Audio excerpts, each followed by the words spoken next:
Mapurisa eZimbabwe Republic Police ari kutsvaka rubatsiro kubva kuruzhinji pakutsvaga mudzimai anonzi Charity Matenga uyo ane makore 30 ekuberekwa. Charity Matenga ari kutsvagwa mushure mekunge apara mhosva dzinosvika 10 dzekubira vanhu idzo dzaakapara munzvimbo dzakasiyana-siyana muguta reHarare. Charity anonzi iye anotengesa chibage, mazai, hupfu nezvimwe zvakasiyana-siyana izvo zvinove zvaakatorera vanhu mari dzavo achivavimbisa kuzovapa izvo zvaasina kuzozadzikisa.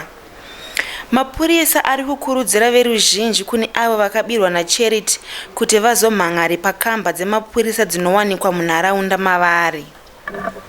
Kune avo vangaita ruzivo rwekungawanikwe Charity Matenga, munokwanisa kubata mapurisa eParua panhamba dzinoti 0273 213 2726 kana kuti 0273 213 2727 kana mapurisa epaSouthampton panhamba dzinoti 0242 66 5522 kana kuenda kunomhangara pakamba dzemapurisa dziri munharaunda imomo.